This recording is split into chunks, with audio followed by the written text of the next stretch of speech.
MTIBA a direct competitor to Semadoc? Did we have this within our sites? And what will be our response? You can leave it there so that the panelists can answer. Thank you, Fred. Dali. Dali, sorry. Dali.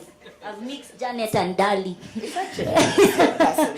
You had a burning question or comment, so you can start with that and then you can answer the questions asked. Just to remind our audience. Our audience, yeah. For you to send the SMS, you send through to 20414. Start with the word vote.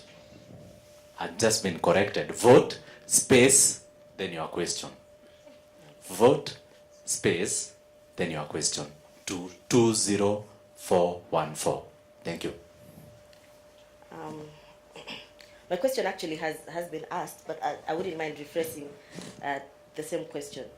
We have seen on the same subject of NBV, we've seen that they've actually gone to other markets. And recently we read that you have, we as CBA have gotten a license to be in Rwanda.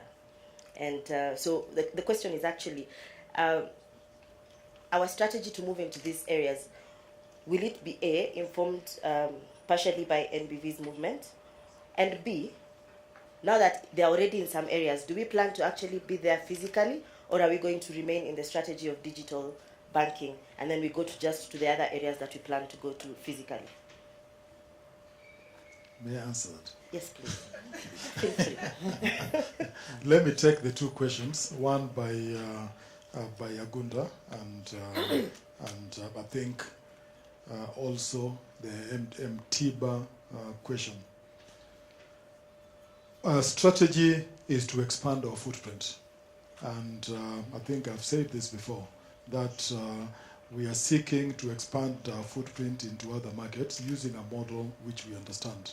And that model is around being able to replicate the successes we've had in Kenya. And so that will remain the direction, principally, we will take. Chances are in each market there will be different points at which you are entering with a specific segment. Some will be opportunistic, some will be deliberate, and some will basically require a bit more time to build up. And so going into Rwanda, we don't have a license yet. So whoever reported that, I don't know where they picked that up from. We have applied for a license. And we have applied for a license because we've entered into a partnership with one of the telcos, MTN, to introduce M-Shwari into Uganda and Rwanda.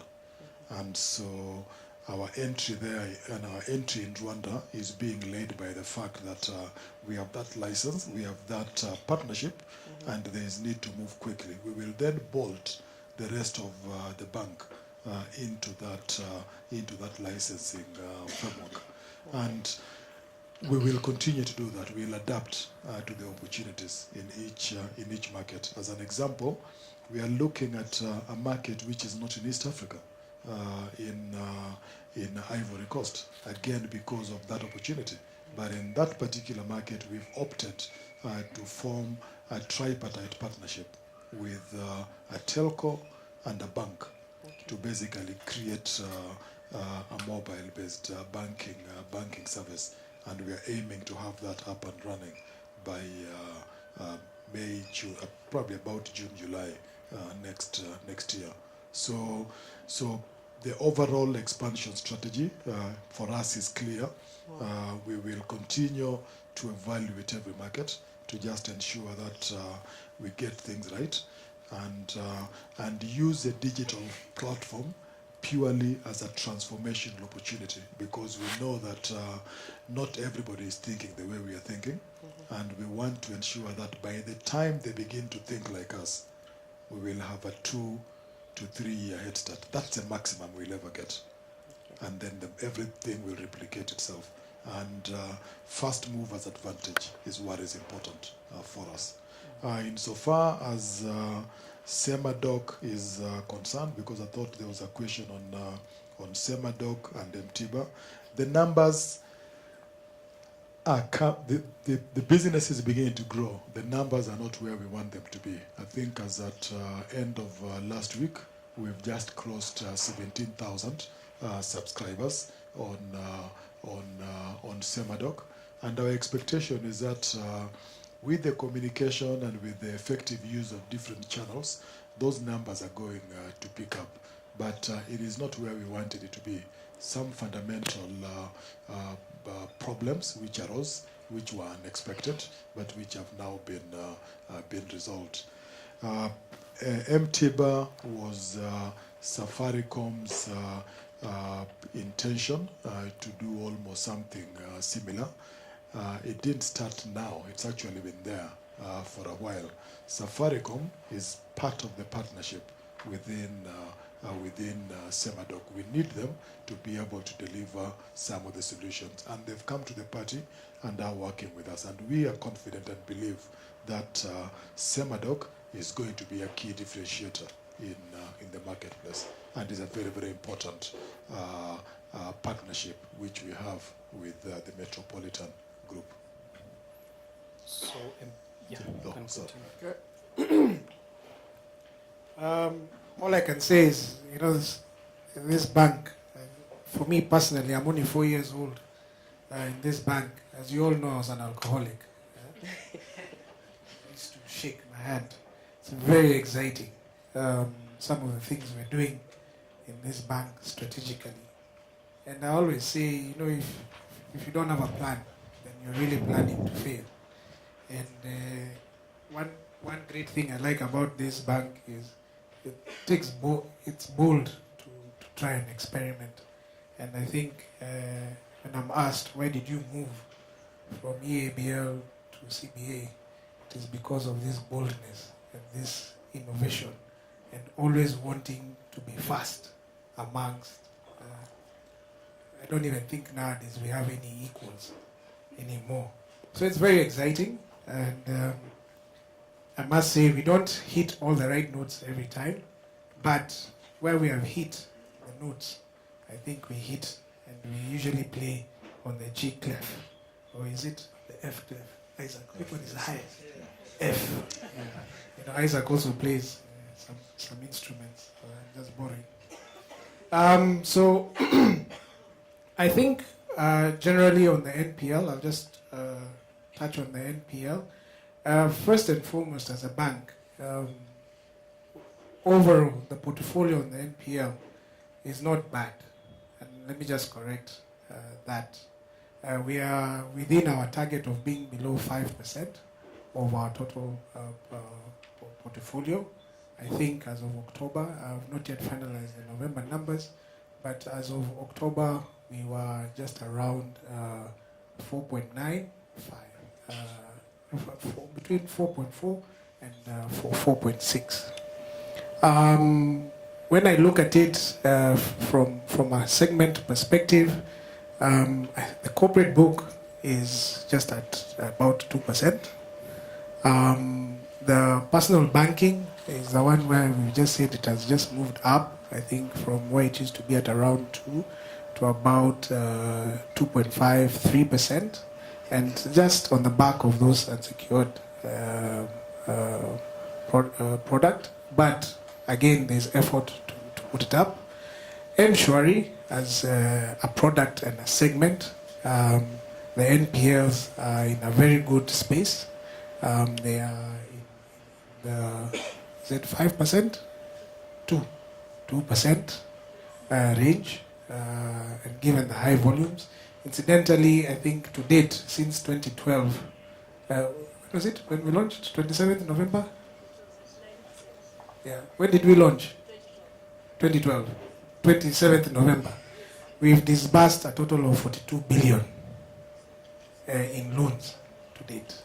So it's fantastic, and with having NPLs of about 2%, that's a good model, and we're very proud of that. So looking at it from a portfolio perspective, we're within target. We want to be below 5%, aggressive into 2018 to be at around below 2%.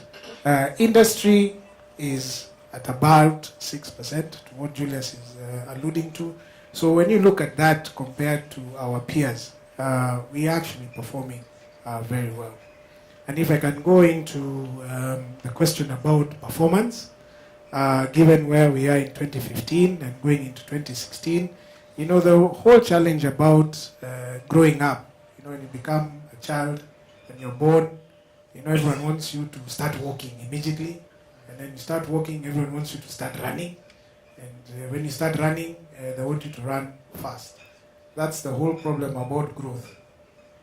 We are still expected to grow next year. I like what you're suggesting. We tighten where we can tighten. My favorite, Mr. Cost, now Mr. Moneybags, Mr. Cost. I always say you can spend, but make sure you bring, for every shilling you bring four shillings in return. Isn't it? Yeah? So like for this function, I'm hoping by tomorrow, we'll be bringing in the revenues. Nothing is for free around me. Okay? And we believe our 6-year strategy was built very soundly. Some people say it was audacious, it was aggressive, but to be very honest, I don't think it was that. We had said by the end of this year, our balance sheet will be 220 billion. We forecast to close at 210 or 215 billion there. We have made that. We have made some mistakes on the P&L side, and we are not where we're supposed to be. But if we had just made we had made the right calls, I believe we would be on trajectory, Isaac. And I think it is a testament to the strategy. So next year, as we're discussing with you, business teams, I don't think we want to put off the foot off the pedal. I think we should go for growth. We are always optimistic about our growth. We always grow in about 15 to 20% year on year. I don't think that is very aggressive. I don't think we push ourselves. The others who push themselves to 50 and 50 and 50. But I think we've always been very, I want to say conservative, but very sure of our business strategy and our business plans. And it is just 1 or 2 times that we have failed. I've had Isaac say on record that in his 20 years in CBA, or a bit more, it's only 3 times that he has failed to meet his performance promise. And one was last year. And unfortunately, maybe this may be the 4th time, but we hope not to repeat that.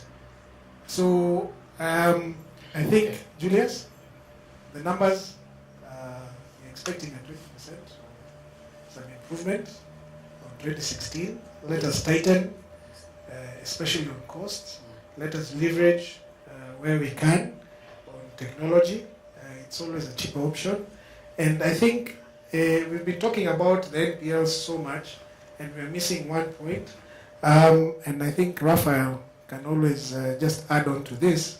But from the beginning of October last year to around now, interest rates have moved in the upward direction across all markets.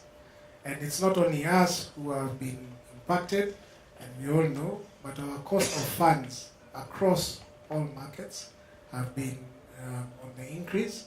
Actually, we increased by 40% against budget this year and 28% against last year. So that line, interest expense, being driven by our funding, and that's the cost of deposits, has been very, it has impacted us to a greater extent than we had anticipated, and it has affected our performance with the P&L. I don't know whether, Raphael, you want to add something? In the interest of time, Okay. in the interest of time, I think we can park that, but we've gotten a sufficient response on that. I don't know, Peter, should we shift gears or you have something? Because I want us to go to something I've been longing to ask. Unless there's any other burning question on performance. As that is happening, let me just ask. Peter, You're there. We have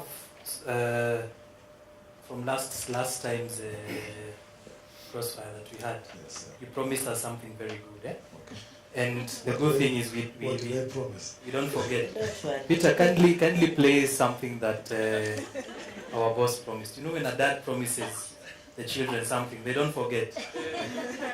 Yeah. Very, very different. But it's a discussion which I've had with the board.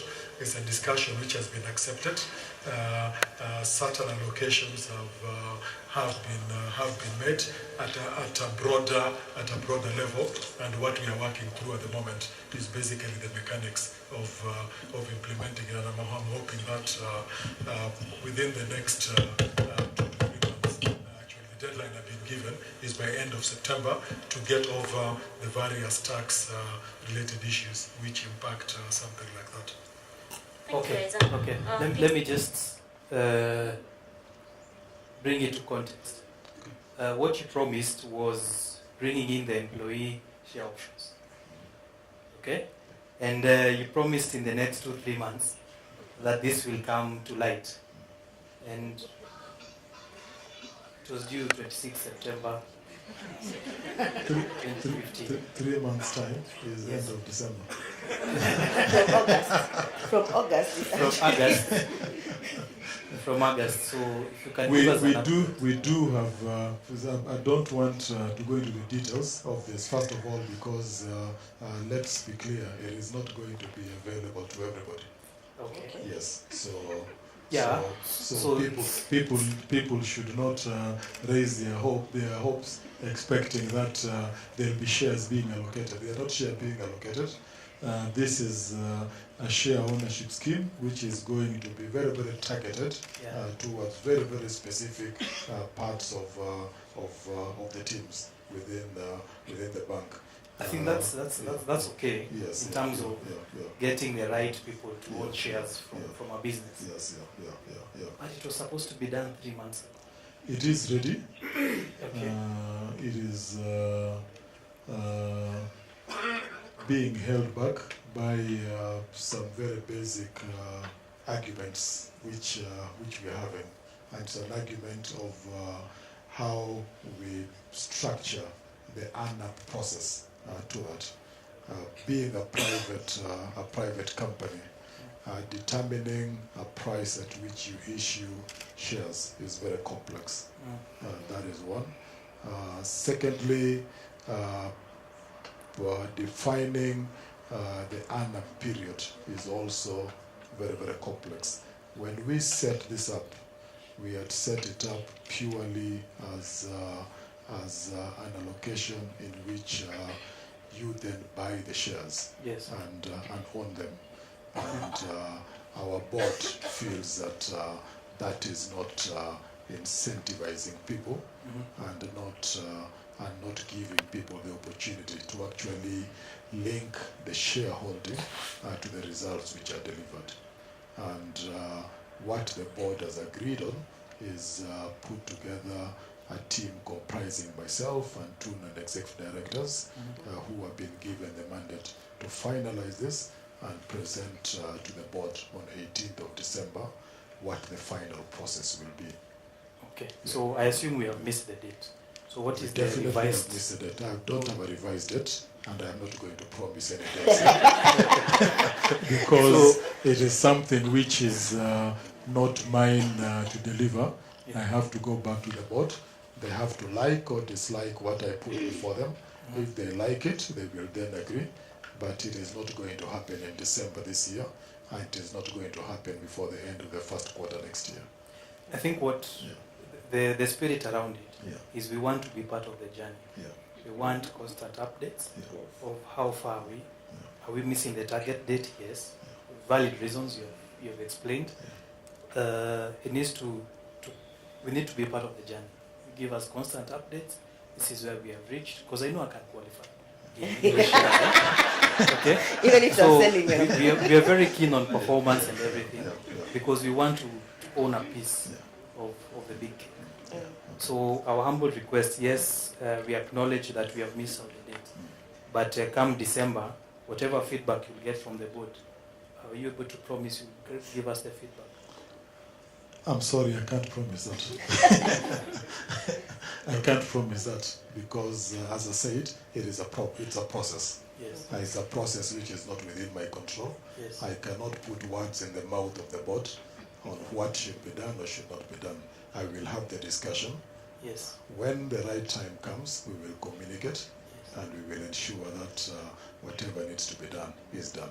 I think it is not the kind of thing which you get into a communication process and send email updates or update in this kind of forum. I think that's a wrong way to approach it. Okay. Yes. Okay. I have also a very burning question. Yes. And I have this feeling you're going to divert this question, but it's okay.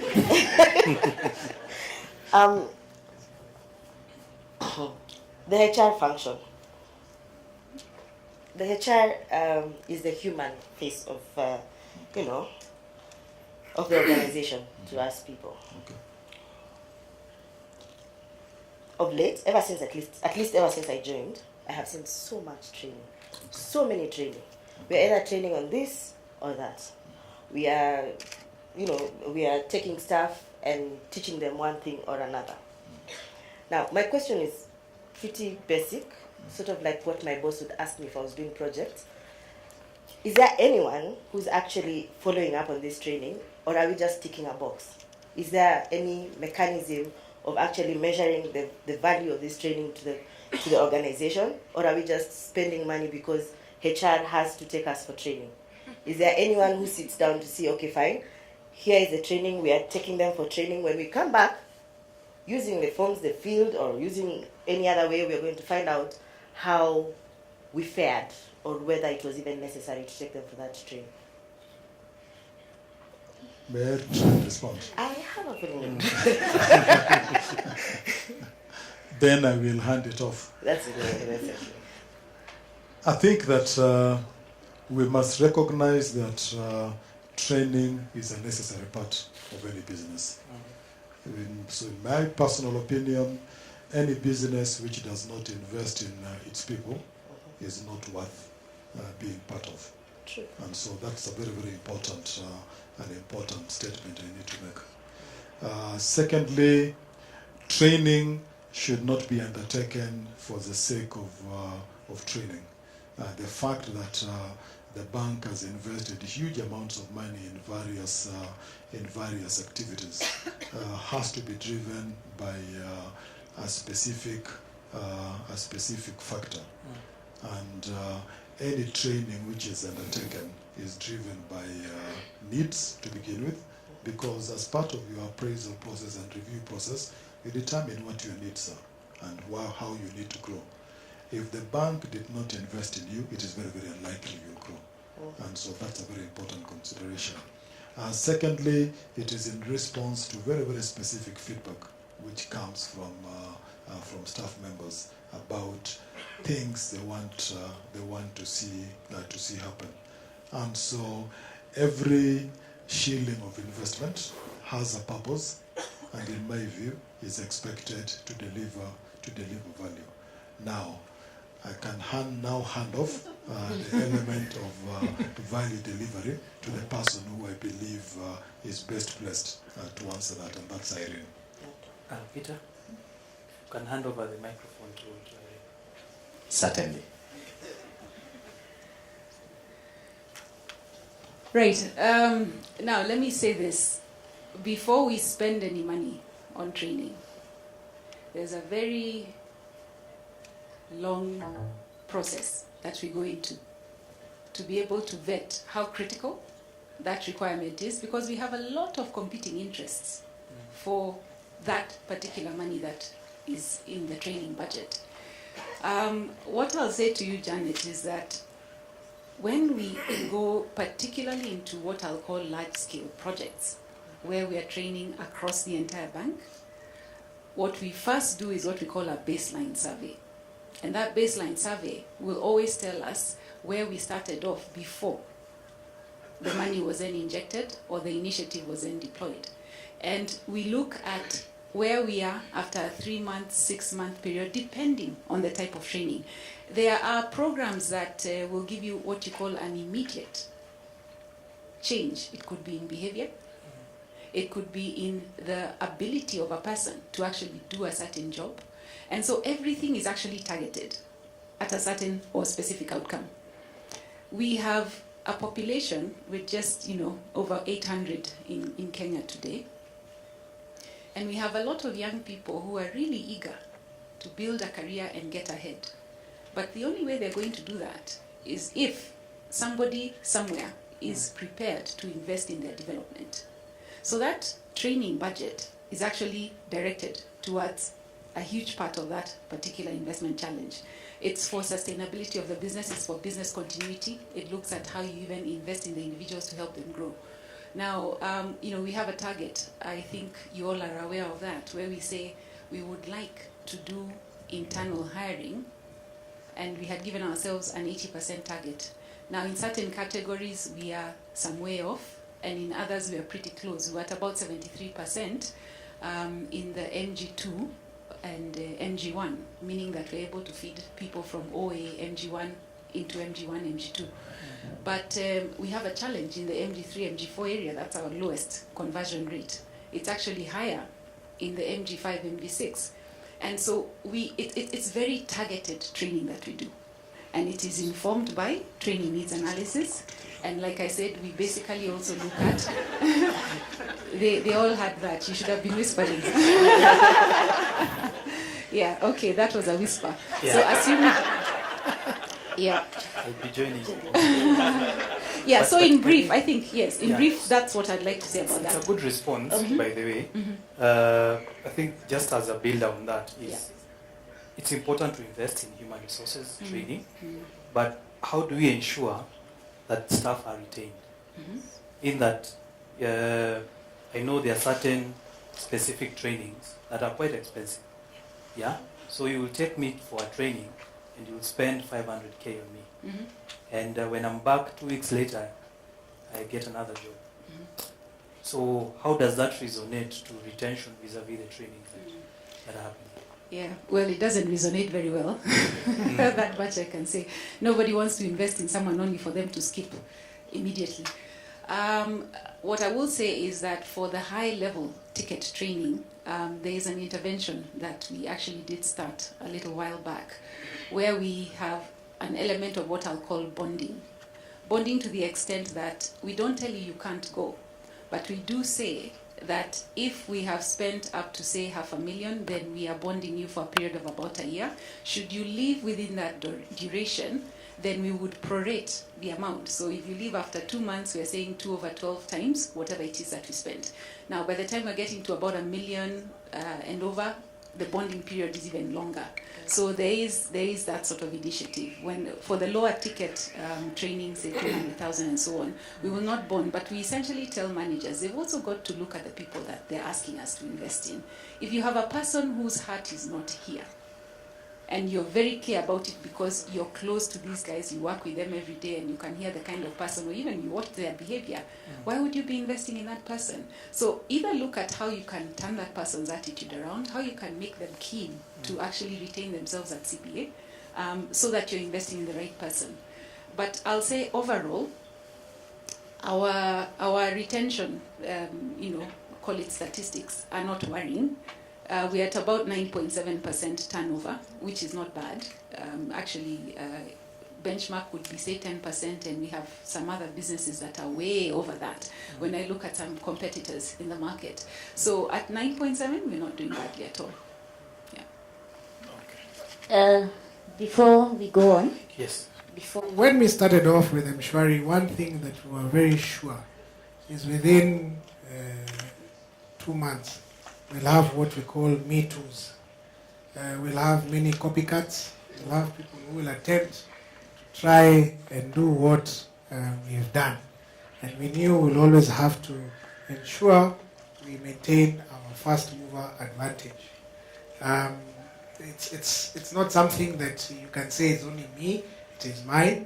We have 44 banks, there are 4 telcos, there are 43 million customers out there, and if you do something good, you will always have a copycat. So when we thought through around Mshwari, we knew we'll always have people trying to imitate us. The business of imitating, you can get it right, you can get it wrong, but they are doing what they're doing, and we're doing what we're doing. Again, we don't do a strategy thinking what the competitor will do. We just know that they will do something. We do a strategy knowing what we want to do, and we've been true to our strategy. So as we speak, as Isaac said, since the launch of Equitel and KCB and PESA, our customer acquisitions have not significantly dropped. In fact, I think they're on the increase. We're doing 10,000 customers every day. We are dispersing over, 70,000 shillings? Loans. 70,000 loans a day. We are growing. We're not feeling dented. And in fact, now we are beginning to bring out new things like SemaDoc to just stay ahead of the curve. While these people start thinking of their Sema-Twende or whatever they're going to call it. So we know all that will be there. Are we still staying true to our strategy, to our course? It's well thought out, and I think it is there. So we should just be proud of what we've achieved. Remember when we were the first bank to launch internet banking? Remember that ad of the guy, stress-free banking and what have you? And how many others came? And we have always gone to improve and improve. So I don't... Okay, so I think... I was going to suggest that perhaps Karen can talk about the competitive side. Just give a sense of M-Shwari and especially the core competitors like Equitel and KCB and PESA. Okay. Kindly stand. Good evening, everyone. Good evening. My name is Karen from New Business Ventures. I hope I got your question right.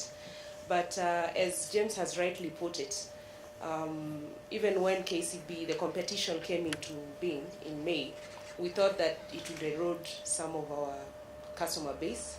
But instead of that, we had a tactical response to their strategy, which saw our loans increase from 50,000 loans a day disbursements to 70,000 loans.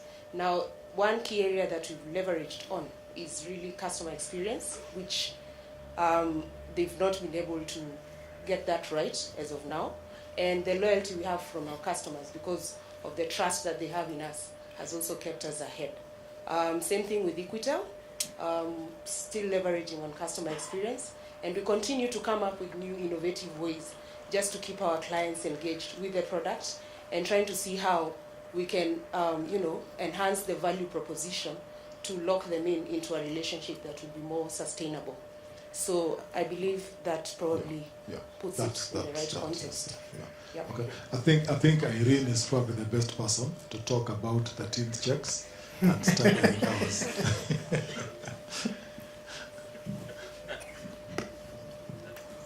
Okay. Tanzania, you will be surprised. A lot of the companies there actually say it is not a good practice. But because it started at a certain point in time and became a practice in the market, and at some point then got entrenched, when it was reversed as a statutory thing, unfortunately what then happened is that they said that the companies that are already paying cannot stop. If you're a brand new company and you have never started paying, you are allowed to not pay that 13th check. But if you have already been paying it, then you have to continue. Now, if new people come into the organization, you are then said to discriminate against them if you don't pay. So it just continues the whole cycle. It's a very unhealthy cycle. Let's see what Magafuli can do, but I guess in a nutshell, no, we're not going to copy that. It's not good to tell people lies. Let me come to the next question about staggering hours. By the way, we already do it. We actually do it in the branch network. We do it in the branch setup. And that's because we encourage the branch managers to be able to look at their traffic or customer footfall. If you have the sort of branch where you're opening, say, at 9 o'clock, but you know that the brunt of your customers start to come in at 10 o'clock, there's no point of having all your cashiers in their boxes at that particular point in time, 9. You can stagger and have the first hour staffed by, say, 2 people. So there are some branches, managers are different. There are some who have adopted it, and then there are others who perhaps have not. The other thing is that we have been extending our branch hours, and more so in the mall-based branches. So you'll find you run from 9 to 6, then you might even go from 9 to 8. So, of necessity, staggered hours must happen. I guess the question then is what happens to head office staff? We need to have in place, because this is something that we have been considering, and we're looking at how we can rope it in through our SAP system vis-a-vis the security little tag that you have here, or biometric. We've got to find a system that, how do I put this nicely, that that checks you in. that this person who says they came at 7 and they're leaving at 4 actually came at 7 and didn't give this pass to somebody else to swipe, and then they come in at about 9:30 and still want to leave at 4. Okay? So the companies that have done this successfully typically use biometrics, and so you're able to clock in, clock out, and that is seamlessly tied to payroll. So we don't want to put in place a process that will cause us to be policing. We're telling line managers, check, do roll call. Who has gone, who has come, what time, and so on and so forth. So we want to get to that level. So yes, it's in the pipeline. Thank you, Irene. I enjoyed the word staggering. Difficult for them having to start depending on someone to access the bank while they're at home. They're independent. So how are we as a bank catering to the persons with disability? Thank you. Just before, Peter, an SMS.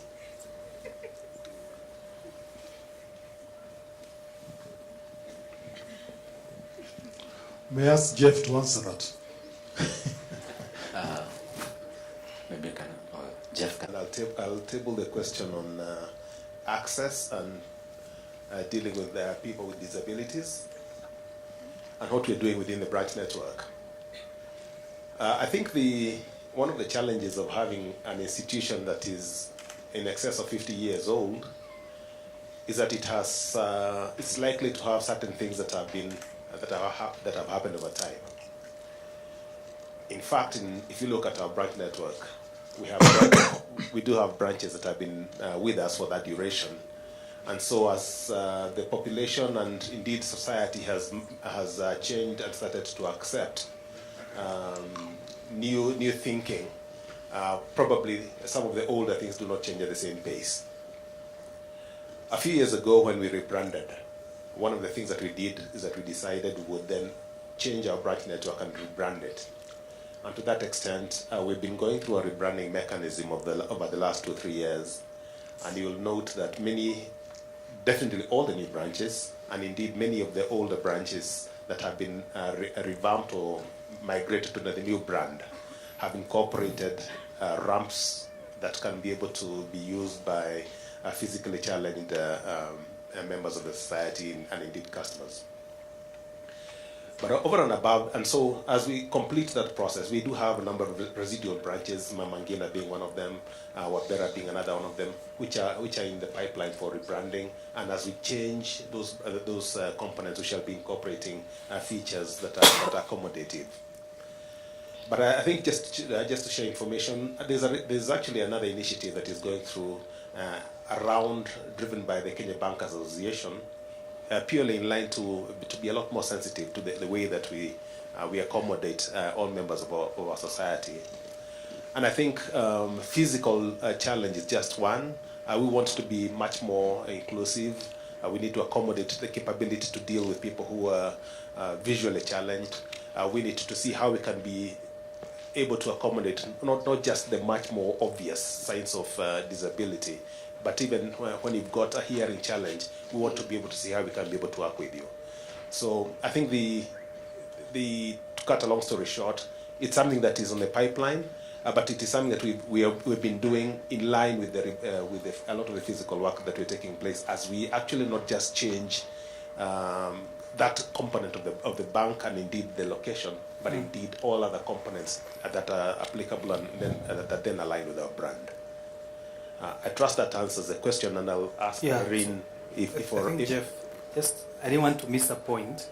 Is around how do you ensure that this goes into the checklist of any new branch that is being opened or innovated, so that we have that. I think number one is it approved? Is it the right way to do business? That we have an accommodating arm of people with disabilities? If yes, are we looking at now having them included in our branch opening? Part of the checklist to include, have you put in a ramp at the ATM? Can somebody access the branch? You are intending to renovate a branch. How do you ensure that it is also ticked and it is now within our formal structures? Yes, I think that is already happening. But I think the difficulty of being able to demonstrate that is that you might realize that a lot of the new branches we have opened have been in mall-based locations. Yes. And in mall-based locations, we are subject to a lot of the activities that take place within the mall. So we will ride on what the mall has done in terms of providing physical access. And so to the extent that that will then enable our customers to get access to our premises within the malls. But for the locations where we do have our own standalone buildings, then that is incorporated within the checklist that we have. Okay.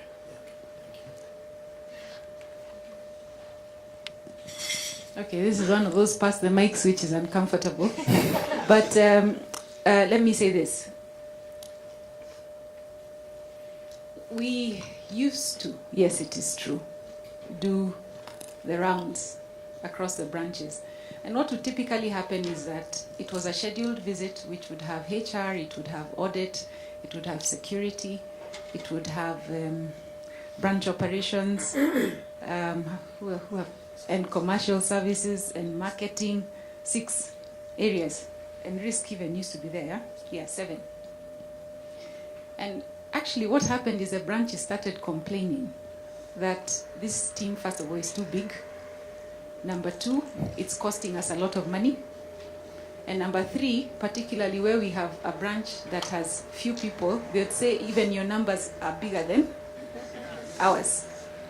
So the question then was, do we need this visit? And I'm actually happy to hear that comment, because it then says those visits were adding good value. And we are very happy to do them again. We are very, very happy to do them again. I think what we need to do is then liaise with branch banking to then say, is this something that makes sense for you? And how can we do it in a way that perhaps does not disrupt you? Because we certainly do not want to be disruptive.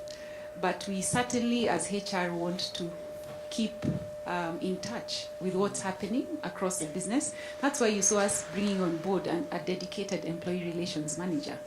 And so many of you have now probably met Pius Mutanda because he's gone round all the branches.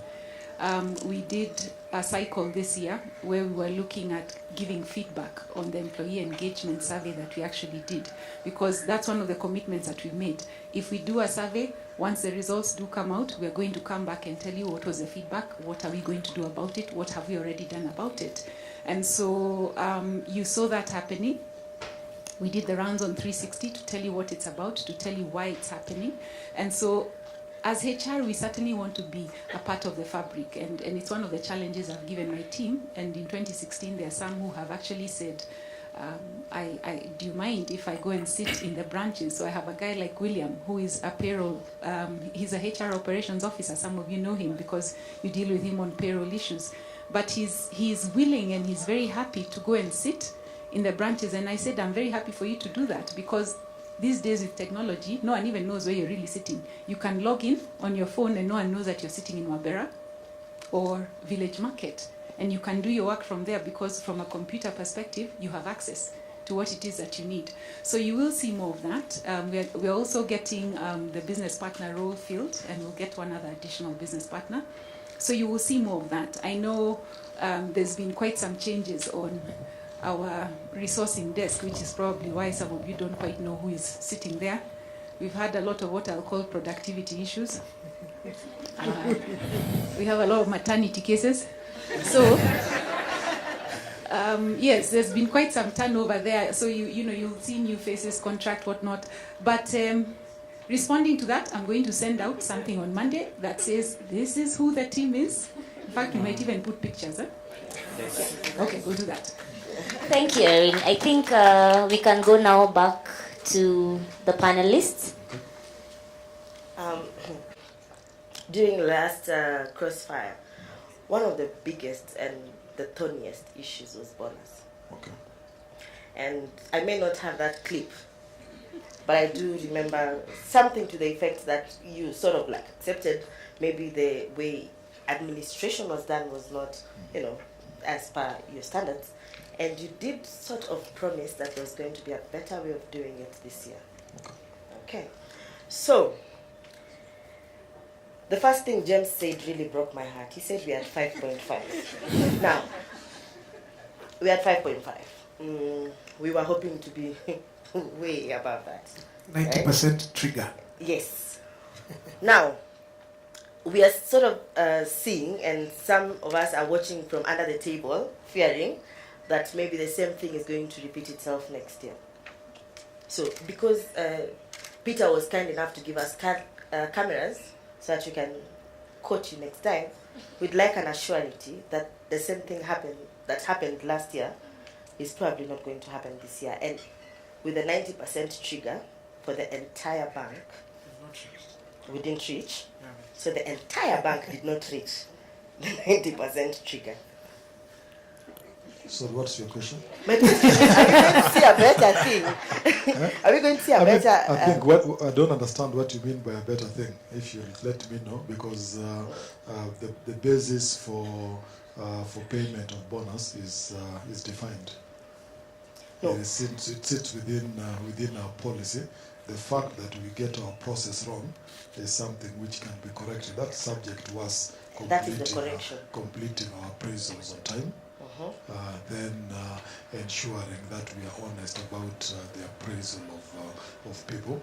Okay. I think what I should safely say is that on a broader basis, we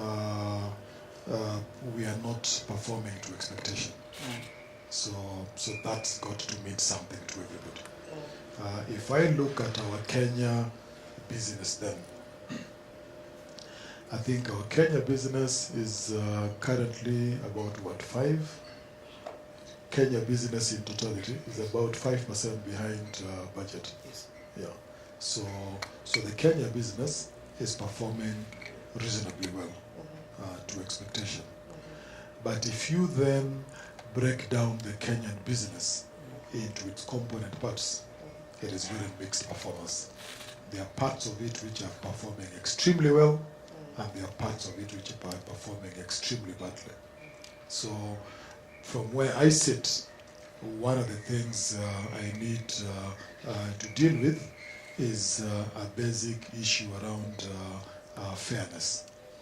Because I don't think that you should punish the people whose businesses have done well because the entire organization hasn't done well. And that is something which essentially means that even as much as the total trigger might not be affected from a group point of view, for Kenya, if we maintain the performance we are maintaining, then for Kenya and for the specific parts of the Kenya business which perform and meet their expectations, then I would have no reason why we should not actually be ensuring that they earn their fair share for the contribution they've made. Okay. So, as an example, is say I'm a 2. Huh? Let's say I perform very well. Yeah. Okay. And I'm in the CPA business. Yeah. And I'm rated the same as an NBB person. Yeah. Okay. So my percentage in terms of probability of getting is lower than an NBB person? I think that's an unfair question. and an unfair comparison, because I have talked very generally around principles.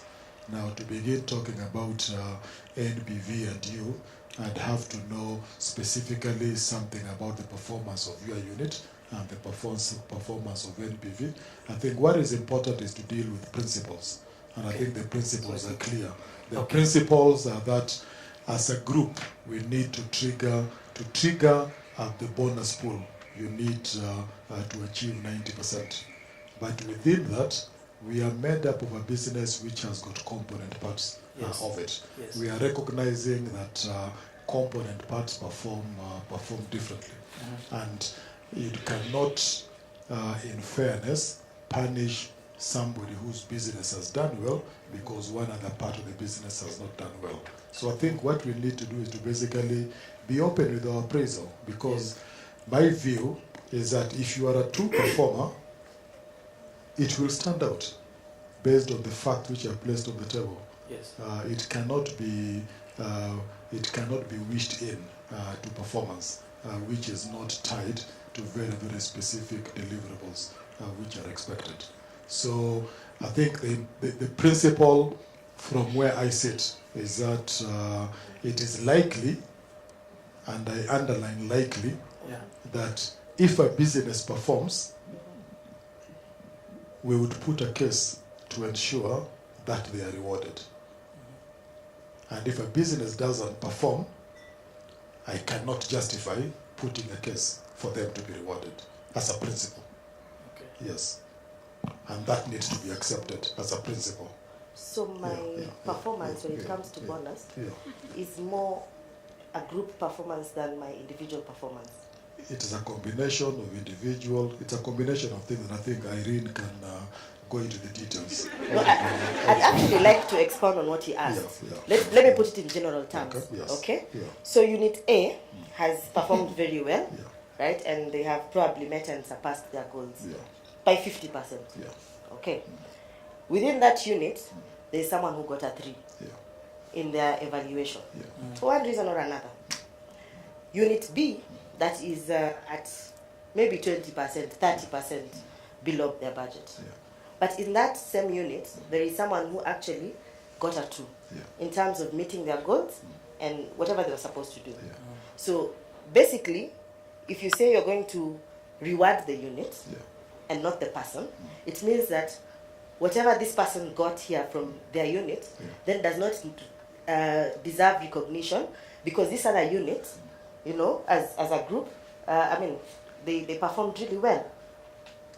So what I'm asking is, do you think in terms of fairness, as you said, there is any fairness there? I didn't say what you were saying. You did. No, I did not. I did not say what you were saying. Okay, clarify. Yes. I made it very clear that we have a trigger which is defined from a group point of view. And I said it very clear that we are 13% behind budget as a group, and the Kenyan business is 5% behind budget as of now. And I also said that within the Kenyan business, there are part of the business which are doing very well, and there are part of the business which are doing very badly. It doesn't mean that within those businesses, I did not talk about individuals, I talked about businesses. I haven't come to individuals yet. Individuals is a subject which will be discussed based on your individual performance. I'm talking about the bonus pool, not individuals. But Irene can clarify it probably much better. Yes.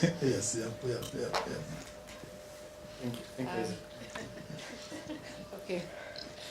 Briefly, a bonus for the individual is affected by several components. There's no one factor standing alone that will be the determining factor. So yes, for instance, it's your 2, which is a rating in your function, and a 2 which is a rating in another function. So there's a good level of service. I'll talk about the external service that we do, okay? But let me answer Mother's Room first. Yes, truthfully, customer experience do have a mother's room. Why? Because this was a department that came quite recently, and in the building plans, even as they were actually setting up, it was in the plan. It was actually in the plan. Now, we've had a challenge in Upper Hill because space has been a serious constraint. In fact, there's a point at which people were actually hot desking. We have managed to move a few people out, Westlands, and a few are now moving to Abera Street. So we have finally, good news, identified one room, which is on the ground floor. I won't tell you which one because now you'll be checking progress. But we've looked at designs and agreed on what it is that we'd like to see happen in that room. So coming soon, there will be a mother's room in Upper Hill. So, How soon? How soon? now you guys like The this question is, playback, timing. I know. I have seen how these things work. I am dependent on commercial services. Can I say, yeah, commercial services? No, I'm not running away from it. Julius, it's not a disclaimer. No. Let me say, I would like to see this done by the end of Q1 next year. And hopefully we can do it a bit earlier. But we're in liaison with commercial services. So there's a lady called Jane who is really running around, the one who's doing the designs and so on. And, we've been promised the money for the equipment. And we want to get this off the ground as soon as possible. So let me say end of Q1. Yes. Now, the other question about surveys. Did you hear the part where I said engagement survey, we came back to? Did you hear that part?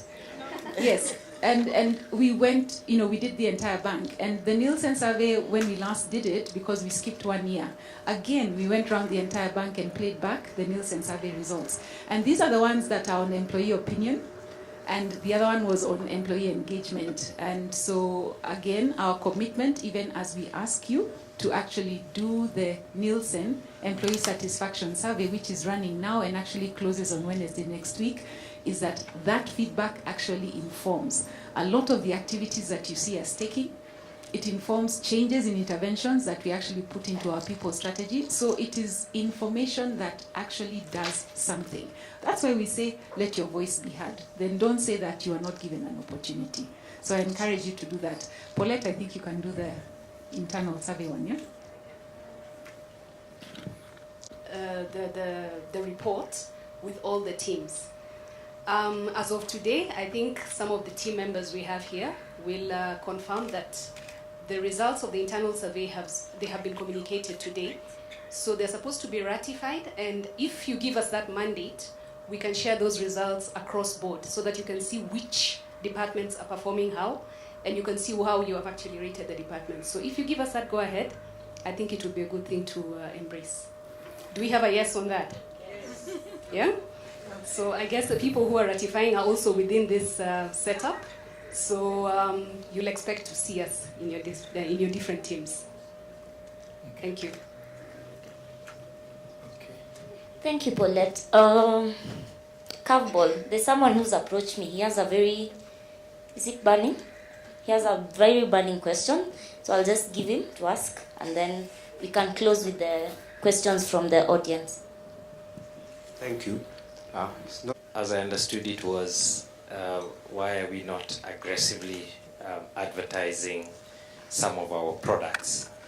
And I think there are very many aspects to strategy and our advertising strategy. What I'd like to say is that we develop a communication plan, and that plan has two components. There is the aspect of the corporate brand, which we want to continue communicating to the market that CBA exists, and these are the brand benefits of CBA. And then, of course, there's a tactical communication for products. Now, products, which is what the question was relating to, there are a number of considerations we take in liaison and in consultation with the business teams. We have a finite pot of money, so we have to look at priorities and say, if you're rolling out this product as, and then there were some examples cited there, if you're rolling out this product, what's your business case for the product? What are your projections, volume projections, revenue? What are your, who are you targeting? And based on all this, then of course there is what business case we can justify to spend money. And I think James did give a rule of thumb that he has, and which we constantly remind our business colleagues that for every shilling we spend, we must bring back 4. So depending on revenue projections, then we look at how much can we afford to spend in terms of marketing and also sales efforts.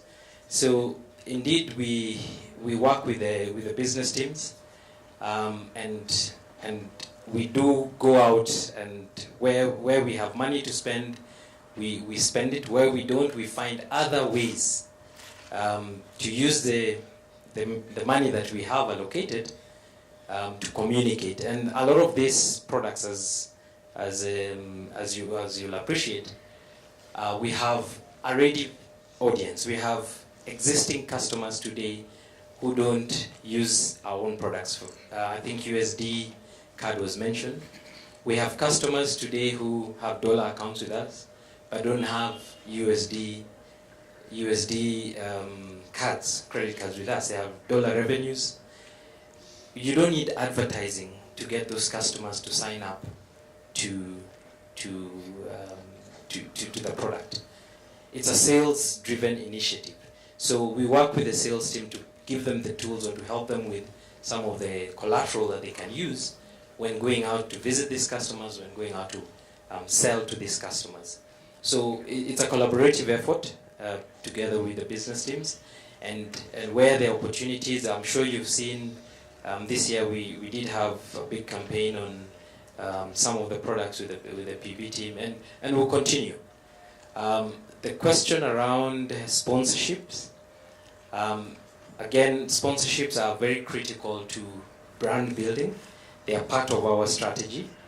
Golf has been an area that has worked well for us, in the sense that the kind of target clientele that we want to attract to this bank, they will be in a golf course, they will be in a golf club, members of a golf club. So we use golf as an opportunity to interact and promote our brand to that target. We have gone into motorsport. I'm sure some of you don't realize that with our big sponsorship for Concours, it is actually a motorsport competition. So that's another area. Why such a sponsorship? Again, it's the target audience that the sport attracts, the kind of people it attracts. We have looked at other sports, for instance, rugby, which also attracts an affluent audience. And basketball is something that we have also looked at, and we're having some discussions, and especially with the team that manages the youth proposition, because indeed it does have its funds, but again, like I said, it has to make business sense. So we are in conversations, and we've looked at proposals previously which didn't really make commercial sense, but the door is not closed to look at basketball and any other sport that attracts the kind of customer base that we want to bring to the bank.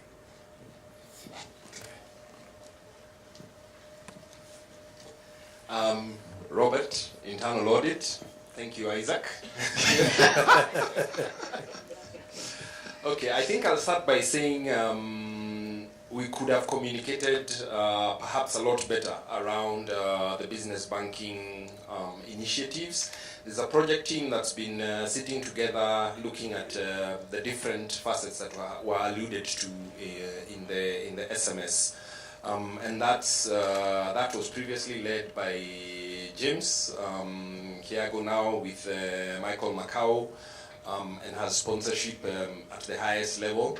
maybe that is why I got the suicide. But just to say, a number of things, quite a number of things have been done over the past, I'd say about 6-7 months around business banking. We have one looked at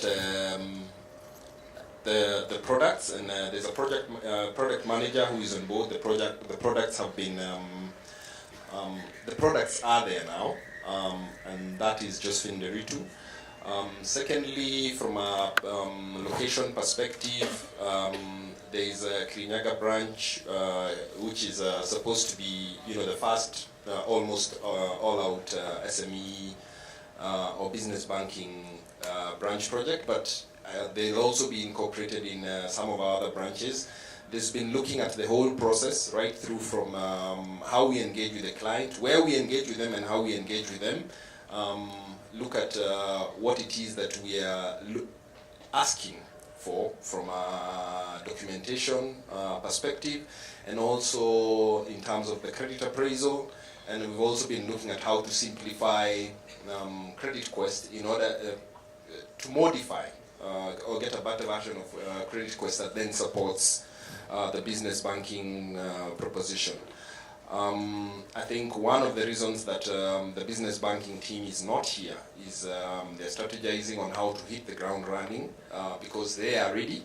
And I think looking at one or two things that need to be in place, at least the branch will be open in, I'd imagine, January.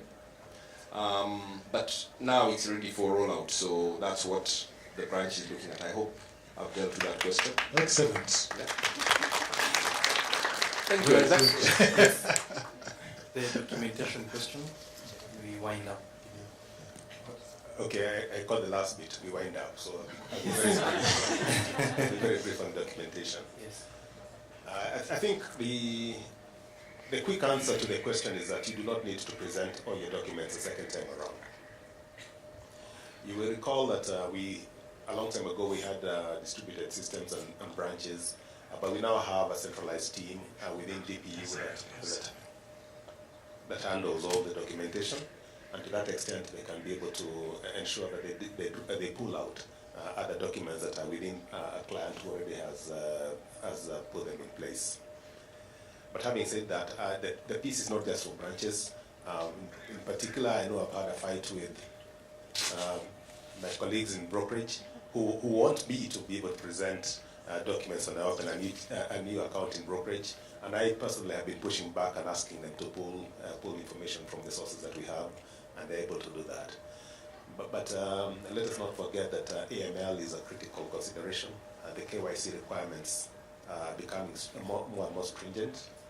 I guess most of you will be aware of what has happened in Family Bank not too long ago.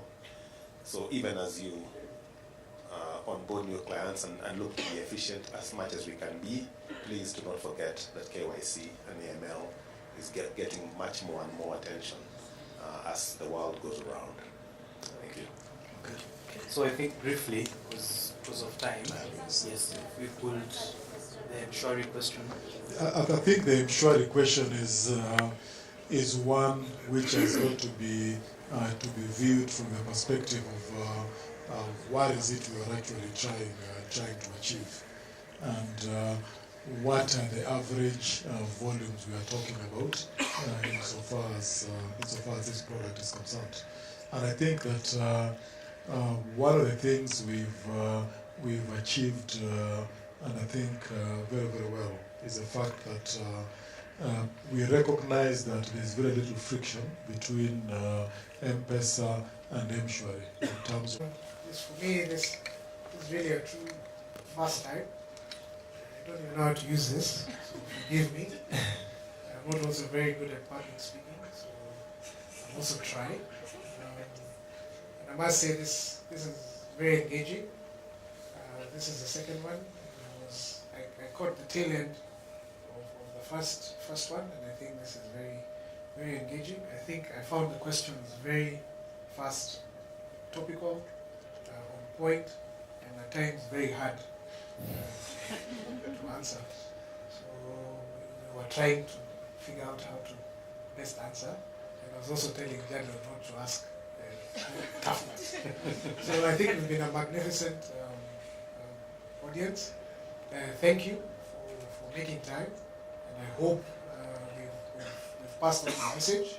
And I don't think this should be the only forum where we can engage. For me, I always say personally, my door is open, and I'm always there. And you can always share more. So if you have more questions, you have more thoughts, please come on the second floor, on the side that works. Second floor, on the side just sends emails. Looks like they are busy working. Side that really works hard. So thank you to the EPM team, marketing team for putting this together, and for you guys really to come out. At times you can be told to do these things and then no one comes. It's usually more depressing for a panelist. So thank you for coming. And, I also want to take this opportunity to wish you an early Christmas message if you don't meet between now and December. So thank you. Thank you, James. Mine is to just thank you for giving us honest and deliberate answers and everything. What I can mention is the other thing is these questions were not mine. They were not mine. They are from us. Yeah, thank you. And here I thought it was original. Thank you, Didil. Yeah. I think that it is these kinds of forum which actually differentiate CBA from other institutions. I like these kinds of interactions. Obviously, some of the questions are difficult and not easy to respond to. But I think that we take them as part of the process of ensuring that we put out as much information as we can out there, and that all this information then becomes accessible to everybody within the bank. So, speaking for myself, I enjoy these kinds of fora, and I hope that, as James has said, this doesn't become the only way that we talk to each other and communicate. As I've always said, our doors are open. Come talk to us. We feel very lonely on that side of the bank which doesn't work. So come and talk to us and come and share ideas with us so that we can. And I said, I always say that Mshwari incidentally came out of that kind of discussion, very, very informal discussion, one evening when we were asking ourselves questions about where is the world truly going to in terms of banking, and how can we actually change it. I think finally, to close, I know it's late and we are all hungry and we all have to pick people from all sorts of places, is to just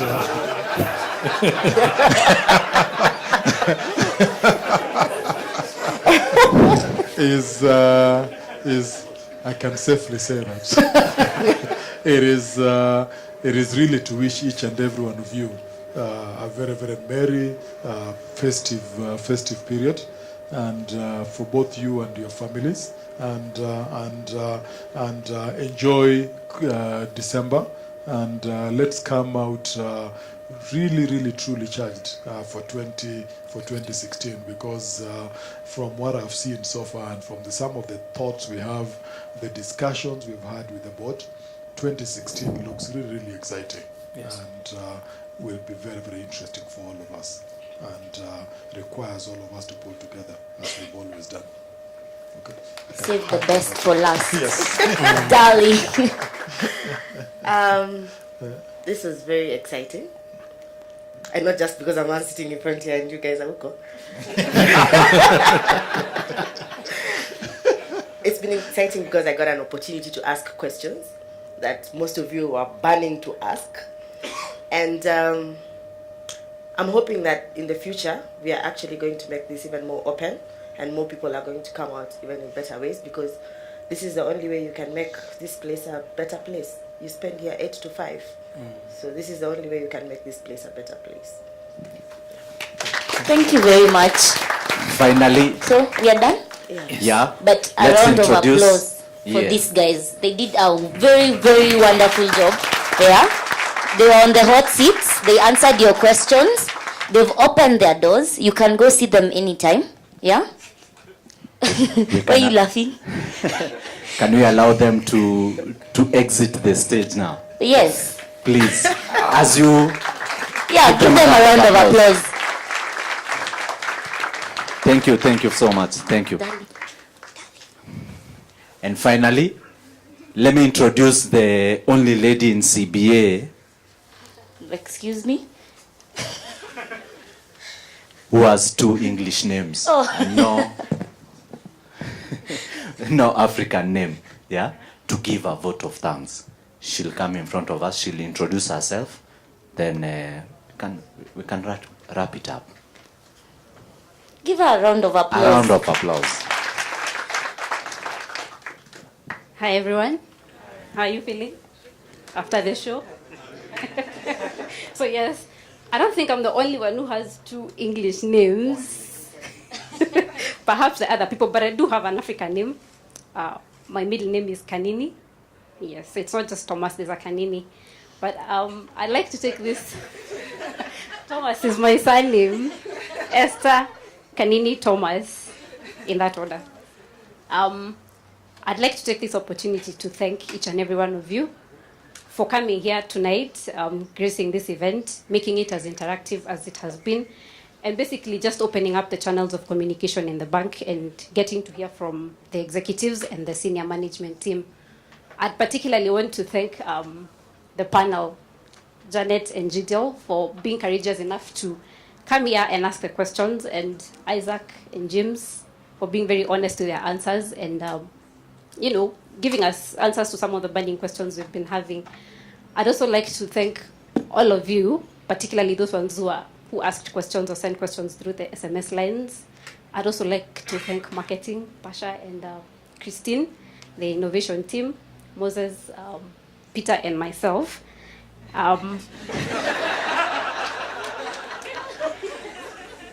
Yes, well, I'm not thanking myself, but yeah, I mean the innovation team. So thank you all for coming tonight. We will be doing these things on a quarterly basis. So we are looking forward to 2016, making them bigger and even more interactive. The panel is rotational. It's not always going to be JDL and Janet. So if you're interested in sitting here and asking questions, you can always talk to us and you can join the next one. So with that, I'd like to thank you. Have a good night. But before you leave, please, we have some food, some bitings and drinks. Please join us before you go picking up those people. Thank you, Esther. Yes. Kanini Thank you. Thomas.